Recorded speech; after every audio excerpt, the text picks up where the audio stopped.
بسم الله الرحمن الرحيم. الحمد لله رب العالمين حمد الشاكرين، الصلاة والسلام على سيد الأنبياء والمرسلين سيدنا ونبينا وشفيعنا ومولانا محمد وعلى آله وأصحابه الطيبين الطاهرين. قدرمنو اوریدونکو د ژوند د لارې د خپرونې مینوالو، السلام علیکم ورحمت الله وبرکاتو. ستاسو روغتیا او خوشحالي د پاک رب نه غواړم، په دې هیله چې د صحت او عافیت جامې پر تن ولرئ او خوشحالي مو په برخه وي. دا دی زه محمد یاسین فهیم د ژوند د لارې د خپرونې په وړاندې کولو کې ستاسو په خدمت کې یم. زموږ د نن ورځې د خپرونې موضوع بیا هم له مرګه وروسته دویمه نړۍ. قدرمنو اورېدونکو، په محشر کې له سختې ویرې او پریشانۍ سره بیا هم مؤمنان به په یو بل حال کې چې په دوی باندې به هیڅ غم نه وي او دوی سره به هیڅ ویره هم نه وي. عزتمن ملائک به ورسره مخ کیږي، همدغه عزتمن ملائک به د دوی ویره ختموي، زړونو ته به ډاډ ورکوي، لکه چې الله رب العزت په خپل کلام کې په سورت انبیا کې 103 آیت کې فرمایي: لا يحزنهم الفزع الأكبر وتتلقاهم الملائكة هذا يومكم الذي كنتم توعدون. نه به خفه کوي دوی لره لویه ویره او مخکیږي به ورسره ملائک ورته به وایي دا ستاسې هغه ورځ ده چې له تاسې سره یې وعده کیدی شو. خو قدرمنو اوریدونکو، دا ډاډ به ځکه وي چې د دوی زړونه په دنیا کې د الله تعالی له ویرې ډک و، د الله رب العزت د شان تعظیم به یې کوه او دوی به د الله رب العزت مخې ته د ودرېدو لپاره تیاری کوه، لکه چې الله رب العزت په صورت انسان کې په 10 آیت کې فرمایي: انا نخاف من ربنا یوما عبوسا قمطریرا. بېشکه موږ ویریږو له خپل رب نه د هغې ورځې په باره کې چې سخته او ډیره سخته ده. همدارنګه الله تعالی په صورت معارج کې 28 آیت کې فرمایي: والذین هم من عذاب ربهم مشفقون. او هغه کسان چې دوی د خپل رب له عذاب څخه ویریدونکي دي. همدارنګه الله تعالی په صورت انسان کې 11 آیت کې فرمایي: فوقاهم الله شر ذلك اليوم ولقاهم نضرة وسرورا. نو بچ وساتل الله تعالی دوی لره د شر د دغې ورځې نه او مخامخ یې کړل له تازګي او خوشحالۍ سره. فوقاهم الله شر ذلك اليوم ولقاهم نضرة وسرورا. پیغمبر علیه الصلاة والسلام فرمایي، الله فرمایي زما دې پر خپل عزت قسم وي، زه په بنده باندې 2 امنه او 2 ویرې نه راجمع کوم. که په دنیا کې زما نه نه ویریږي نو په هغه ورځ یې ویروم چې بندگان پکې راټولوم، او که په دنیا کې راڅخه وویریږي نو په هغه ورځ کې به بې ویرې وي چې زه پکې بندگان راټولوم. راځئ چې په دنیا کې د الله نه وویریږو، خپل ژوند د الله رب العزت د حکمونو او د الله رب العزت د اوامرو په رڼا کې تیر کړو، تر څو په هغه سخته ورځ کې د هغې ویرې په ورځ کې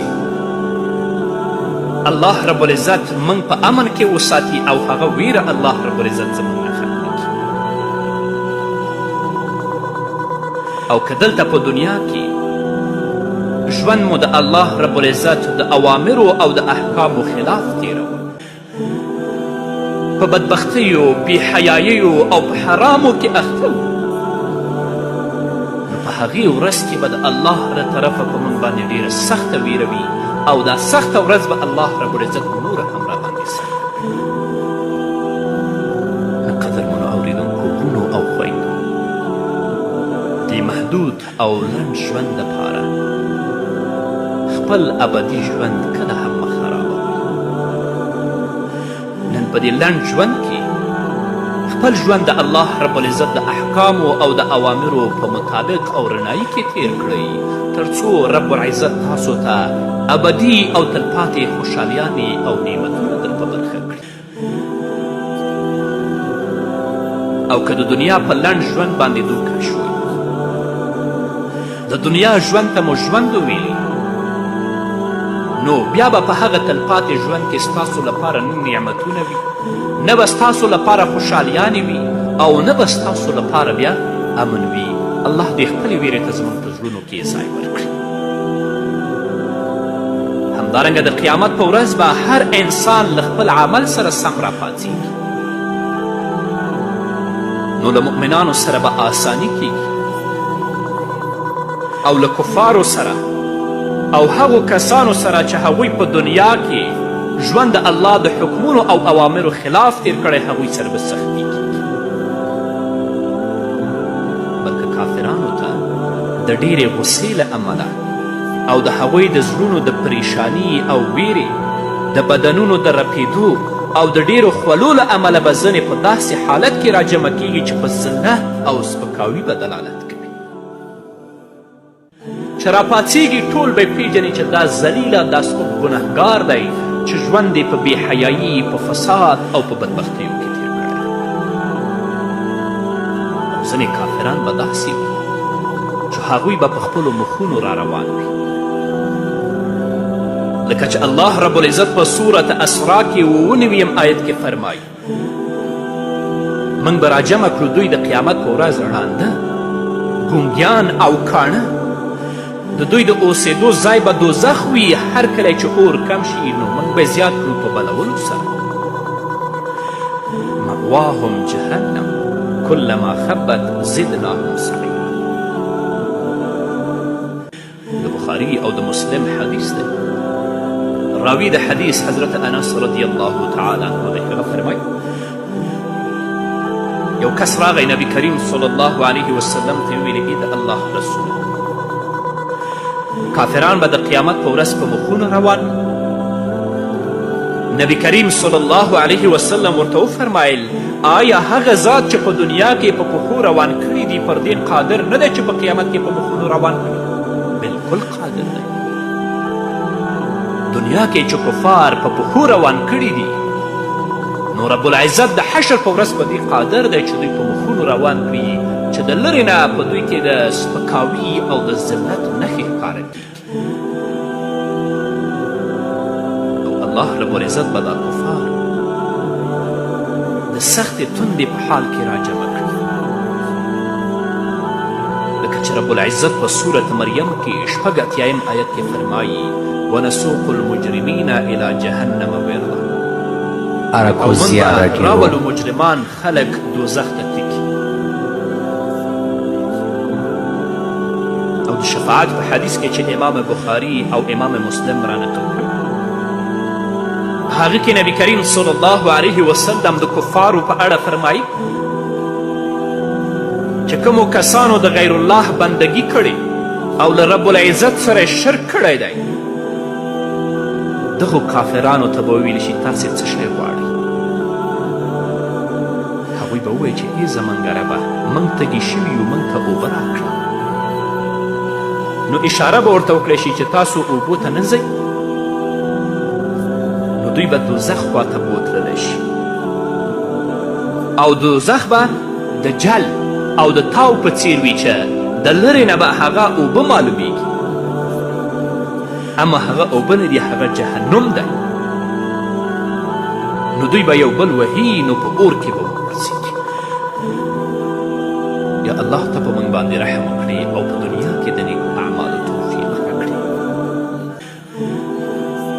په تېرو خپرونو کې تاسو واورېدل چې د حشر په ورځ به الله ته ټول بربند ولاړ وي، بربند به حشر کیږي. خو لومړنی کس چې هغه ته جامې ور اغوستل کیږي هغه ابراهیم علیه السلام دی. د بخاري او د مسلم حدیث دی. نبی کریم صلی الله علیه وسلم فرمای ای خلکو تاسې به الله تعالی ته په خیبله او بربند را جمع کیږئ.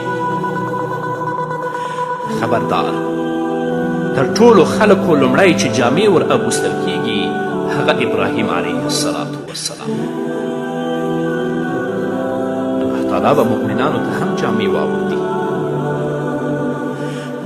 ځکه چې دوی هم پر الله تعالی عزتمند دي چې د نورو خلکو په څیر بربند پاتې شي. نو الله رب العزت به ورته عزتمنې جامې ور واغوندي او د هغوی د نیکو عملونو په تناسب به ورلره سورلۍ تیارې کړي چې هر یو به خپل د عزت او شرافت ځای ته وړي. او د قیامت په ورځ به تر ټولو لومړی الله رب العزت آدم علیه السلام راوبلي. د بخاري حدیث دی پیغمبر علیه السلام فرمایي تر ټولو لومړی به د قیامت په ورځ آدم علیه السلام راوبللی شي.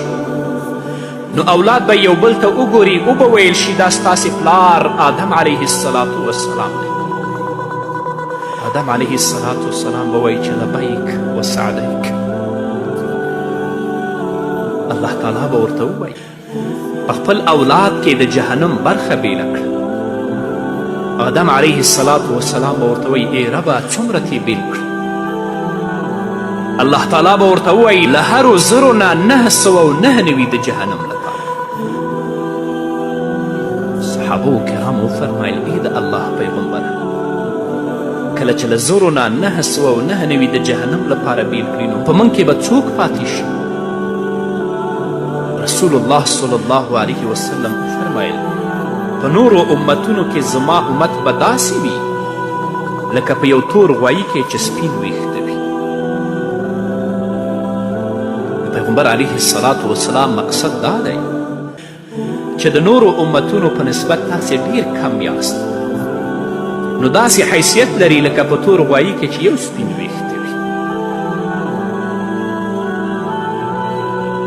نو راځئ چې په دنیا کې هغو عملونو ته مخه کړو چې هغه سخته ورځ الله رب العزت په موږ او تاسې باندې آسانه کړي. د قیامت د ورځې د سختي له امله خلک د داسې کارونو کولو ته اړتیا لري چې ویره او سختي یې پرې کمه شي او د میزان په درنولو او جنت ته په داخلولو کې ورسره مرسته وکړي. د حشر په ورځ به ځینې هغه کسان چې الله تعالی به ورته په دغه سخته اوږده توده او د ویرې په ورځ کې د عرش په سوري کې ځای ورکړی وي او دا کسان نبی کریم صلی الله علیه وسلم په خپلو احادیثو کې موږ ته په تفصیل سره بیان کړي. د بخاري حدیث دی پیغمبر علیه السلام فرمای اوه کسان دي چې الله رب العزت به ورته د خپل د عرش په سوري کې په هغه ورځ ځای ورکړي چې د الله د عرش له سوري پرته نور سوری به نه وي. لومړی کس انصاف کوونکی پاچا، دویم هغه ځوان چې د الله په عبادت کې رالوی شي، دریم هغه سړی چې زړه یې له جومات سره نښتی وي، څلورم هغه دوه کسان چې یو له بل سره د الله لپاره مینه کوي، په همدې مینه راټولیږي او په همدې مینه جدا کیږي. پنځم هغه سړی چې ښایسته او د نسب ښځه ورته د بدکاري بلنه ورکړي او دا ووایي چې زه له الله تعالی نه ویریږم. شپږم هغه سړی چې صدقه ورکړي او دومره یې پټه کړي چې چپ لاس پوه نشي چې ګیلاس څه مصرف یعنی ریا نه کوي. اووم هغه سړی چې په یوازیوالي کې الله تعالی یاد کړي او له سترګو څخه یې اوښکې وبهیږي. الله رب العزت دې په خپل فضل رحم او کرم سره موږ په همدې اوو کسانو کې داخل کړي تر څو چې هغه سخته ورځ الله رب العزت په موږ او تاسو باندې آسانه کړي. په همدې هیله قدرمنو اوریدونکو نور به مو قدرمنو اوریدونکو بیا هم زموږ سلامونه ومنئ.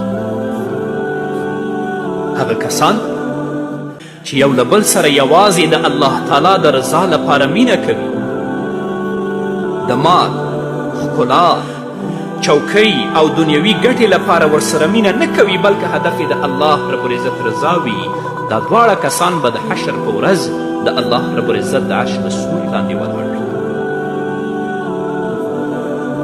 د مسلم حدیث دی، پیغمبر علیه الصلاة والسلام فرمایي بېشکه الله تعالی به د قیامت په ورځ ووایي چیرته دي هغه کسان چې زما د لویي له امله یو له بل سره مینه کړې ده. نن ورځ به زه ورته د خپل د عرش په سوري کې ځای ورکړم، په داسې ورځ کې چې یوازې همدا سوری به وي، بل سوری به نه وي. همدارنګه هغه سوداګر چې غریبانو ته مهلت ورکوي او یا ورته قرض پرېږدي، په دې باندې به هم الله رب العزت د حشر په ورځ خپل رحم کوي او په خپل رحمت کې به یې رانغاړي. په فقیر باندې زړه سواندی او سختی نه کول دا ډیر فضیلت لري، چې د دې رحمت یوه برخه غریب ته مهلت ورکول او له هغه څخه د پور غوښتنه وروسته کول او یا ورته ځینې مال پرېښودل هم. د مسلم حدیث دی، نبی کریم صلی الله علیه وسلم فرمایي چا چې غریب ته مهلت ورکړه او یا یې ورته څه برخه معاف کړه نو الله تعالی به ورته د خپل د عرش په سوري کې ځای ورکړي. همدارنګه د مسند احمد حدیث دی، نبی کریم صلی الله علیه وسلم فرمایي چا چې له پوروړي سره آسانی وکړه او یا یې ورته پور وباښه نو د قیامت په ورځ به د عرش په سوري کې وي.